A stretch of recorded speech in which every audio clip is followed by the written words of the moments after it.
how we are grateful and inspired by the ministry of Pastor Darius Brooks.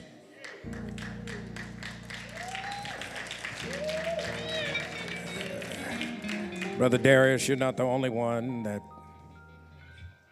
can say that song changed their life.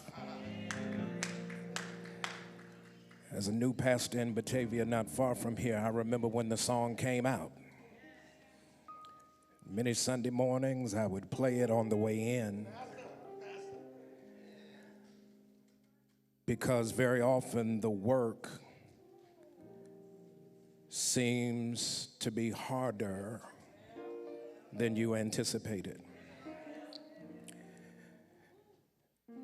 That's why anniversaries are important, because they allow us to reflect and celebrate while we're still moving. We still have much work to do, even though there's much that we have accomplished.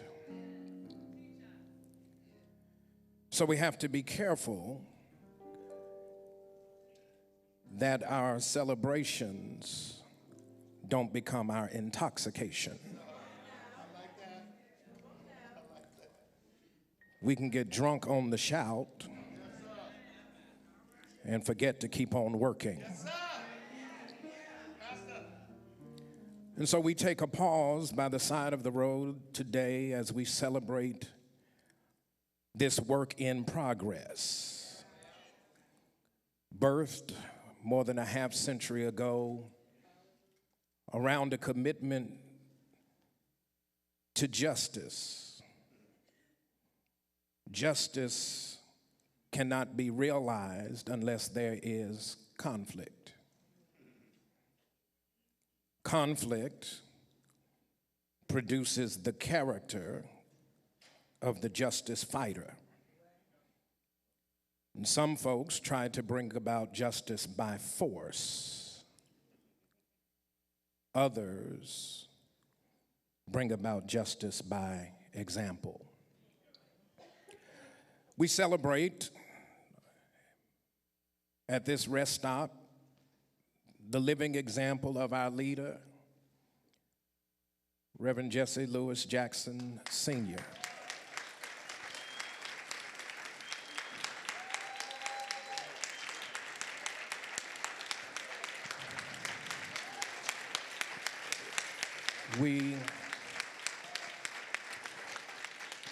We applaud him because of his name, but we don't understand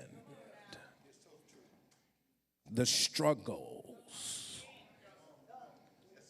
that he fights daily to overcome just to keep on fighting. The Bible declares that 70 are the number of a man's days, 80 if he has a measure of strength. And at almost now 80 years and counting, he still pushes himself against a diagnosis and a condition that says his mind and his body will decline. He does not consider it offensive or an imposition that he still puts the best of who he is out there for us every single day that he opens his eyes. And so we now all thank him, because at 78, some folks would have sat down a long time ago.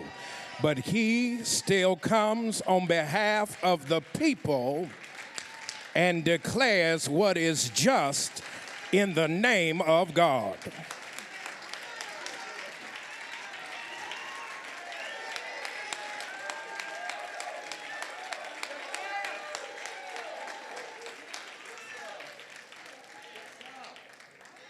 I only have a few moments, but I want to highlight a couple of things real quick. One, the prophet is known by his words. You can actually have some of the prophet's words in your library. I'm going to lift it up again. He mentioned it, but I don't think it's been mentioned enough. We too easily forget the moral example and the inspiration that comes from the words of our prophets. And now we have a catalog from key points along the way, not nearly exhaustive, but enough to keep us inspired. If you do not have a copy of Keeping Hope Alive, you are missing an excuse in the season where you can buy everything else. Tell your neighbor, buy this book. Yeah, buy this book. Because I promise you, it will not only encourage, it will inspire, but it will also inform from a historical context. I also want to make mention that as we get ready for the start of the new year, the King holiday, the Dr. Martin Luther King Jr. holiday is coming. We want you to go ahead and make your plans to attend our Martin Luther King Jr. Day breakfast here in Chicago. If you want more information, you can certainly call the office and get your tickets so that you can be in the place as we will gather on January 20th at the Hyatt Regency here in Chicago. It's our annual scholarship breakfast. We invest in our future, and we want you to be a part of it. Somebody on the staff's going to give me my time check because I need to know when I need to take my exit so we can do this appropriately. But when Reverend asked me if I would speak today, part of the obligation says yes, and then you think about the daunting obligation to stand before people at a time of celebration, and you wonder, what do I say? So I prayed about it. And the Lord took me to the book of Nehemiah, chapter number 4. The first 6 verses from the Message translation read like this. When Sanballat heard that we were rebuilding the wall, he exploded in anger, vilifying the Jews. In the company of his Samaritan cronies and military, he let loose. What are these miserable Jews doing? Do they think they can get everything back to normal overnight, make building stones out of make-believe? At his side, Tobiah the Ammonite jumped in and said, "That's right. What do they think they're building? Why, if a fox climbed that wall, it would fall to pieces under his weight." Nehemiah prayed, "Oh, listen to us, dear God. We're so despised. Boomerang their ridicule on their heads, have their enemies cart them off as war trophies to a land of no return. Don't forgive their iniquity. Don't wipe away their sin. They've insulted the builders." We kept at it, repairing and rebuilding the wall. The whole wall was soon joined together and halfway to its intended height because the people had a heart, had a mind for the work. I want to talk to you just real quick on this tag, the mindset of a movement. The mindset of a movement. We have been in shock this week with the anticipated arrival of a statement from a Congress about the behavior of a president that has offended the moral sensibilities of everybody, and even now we recognize even the evangelical right. For almost 3 years now, we have continued to deal with the insults of a president that has no moral center, no sense of justice, no respect for process, just bent on distorting what would otherwise be right for his own personal benefit and for those of his allies. It doesn't matter whether you're a Democrat or a Republican. It doesn't matter whether you're for big government or states' rights. At some point, some things ought to just offend your sensibilities. This isn't a partisan issue. It's a practical issue that at some point in time, someone's going to rise to power that's going to test the efficacy of our commitment to moral justice and determine whether or not we would at least call folks out for what they're doing against the interest of the people. We recognize that this president has some allies, his own Sanballat and Tobiah, one named Mitch McConnell, who in his pragmatic execution of his job has said he's going to fill every available judicial vacancy on the federal bench by the end of this Congress, even if it means he must put the most unqualified among us in those seats to make determinations about justice. He has said that he's going to cut the support for poor people. You can't get SNAP at the levels that you once did because he thinks you ought to be able to go get a job at 20 hours a week that's going to allow you to justify your penance from the state. But the truth of the matter is that in Chicago and urban areas around the country, it takes $30 an hour to be able to support one adult and one child. That means at minimum wage at the federal level at $7.25. It means you would have to work 4 full-time jobs in a 24-hour period to be able to make it in America. The truth of the matter is we've got a condition that warrants that somebody must call us to rebuild the walls of despair and establish hope again in America. And it means then that we must have a mindset for a movement. Everybody's not cut out for this work. If we were to be honest about it, we recognize that when we're in the midst of the struggle, you can't find too many folks to link arms with you, to stand tall with you, to call out justice with you. It is only after the revision comes, when the victory's been won, that all of a sudden folks want to say, I was there. But the truth of the matter is that transformative justice happens with a few people so that it can change the lives of the many. The truth of the matter is we came this far by faith, but we didn't have a big army to do it. And the truth of the matter is it's not going to be a big army that's going to carry us forward. Ask your neighbor, are you in it or are you out? Yeah, you got to find out because, see, when you go into the army, I know we have a draft, but this is a volunteer commitment toward justice. Are you ready to fight, or are you going to sit back and wait and see whether or not you're going to be able to lay claim later for a victory that you had no stake in? I want to talk to you because Nehemiah raises the issue. When they started rebuilding the wall, their enemies were offended at their resilience. See, sometimes folks are not going to wait until you finish to decide they want to hate you. Just waking up in the morning and saying, I will not be satisfied with my condition is enough to stoke the vitriol coming from the other side simply because you said to yourself, this ain't good enough for me. The problem amongst us is Trump rises not by accident but by design. Because in the 400th year since our recorded arrival in these United States, even though we had been here about a century before, what they are uptight about is the fact that we have been persistent in our resilience fighting against injustice.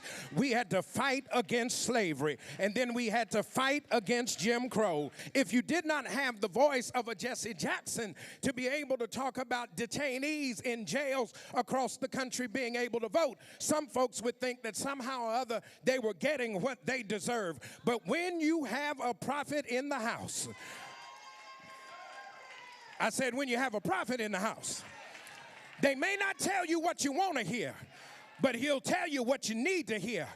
And at the end of the day, here's what Nehemiah said: I'm not coming down until the work is completed. Tell your neighbor, we got more work to do. Keep on building. We got work to do. Keep on struggling. We got work to do. Keep on marching. We got work to do. Keep on voting until we get what is owed us, because 400 years of sacrifice warrants that we not give up now. Dr. King once said that oppressed people can't always remain oppressed forever. Sooner or later, those who have been held down going to decide that they're going to get up. And when they decide to get up, they may not have the same resource, but here's what they have to have. They have to have a mindset for a movement. The mindset for a movement says, I do not evaluate the potential for my outcome. by an arbitrary set of standards. I do it based on my assessment of the power that I'm tapped into that's going to fuel my progress. Y'all missed your shout right there, so let me see if I can go and help somebody right here. Every time we grew up, see, I was from, my mama was from Florence, South Carolina, Reverend. We kind of like homeboys to some degree. And the truth of the matter is when my grandmother would get up from her bed with rheumatoid arthritis in the back room at the house, where we had the lectern behind the lazy boy because Aunt Ernestine had church in the den. We would take the wooden plank chairs out and lay them out because we would have church as a family after all of the aunties and my mama would cook breakfast on Sunday. Y'all ain't talking back to me. Maybe I'm just talking to myself. And so she would come out and she would remind herself that though her hands were deformed and though her pain ran deep, what she understood was she was not dealing with her own strength. She was leaning on the strength of God. Somebody in here knows that when you can't make it on your own, you just got to lean on God. When you're not sure how you're going to make it, you just got to keep on trusting God. Because here's what I know about God. He's never lost a case. Y'all ain't going to talk to me. If we were to go back to the book and understand who we're dealing with, when God is on our side, I wish I had some help right about here. When God is on our side, you may have to cry sometime, but he'll wipe every tear from your eyes. Can I get a witness here? You may have to decide to keep on pressing, but he won't let you turn around because he has an eye for where you're going. High five your neighbor and tell your neighbor God is on our side. And when you believe that God is on your side, you won't give up. When you know God is on your side, you won't give in. When you know God is on your side, you'll keep on pressing, even when folks are doubting your progress. Here's what they said. We rebuilt the wall to half its height because the people had a mind to work. This ain't about strength. This is about your mind. Some folks try to tell you out your mind to believe that God's going to give us justice. You out your mind to believe that we ought to have economic parity. You're out of your mind to decide that somehow or other in this America that you ought get something that this America never wanted you to have. If I were to just tap into, since we got the Tommies behind us, I might as well use the theology of the Tommies. You can't just have them back there and not at least reference them because they help many of us finish our sermons. If I were to help finish a sermon, the reason you know you're going to get a complete wall, because I believe the Tommy said somewhere that things will work out. I said things will work out. Things will work out for the good of them. I said, for the good of them. I said one more time, for the good of them who love the Lord. Here's where I need to ask my question. Do you love the Lord? Do you believe that his power is all you need? Do you understand he'll be a bridge over troubled water? He'll be a lily in the valley. He'll be your bright and morning star. Things will work out for the good of them who love the Lord. I woke up this morning with my mind stayed on Jesus, Mary's baby. He is the one who makes all things possible. We're going to win. We're going to make it. It's going to be all right because things will work out for the good of them who love the Lord.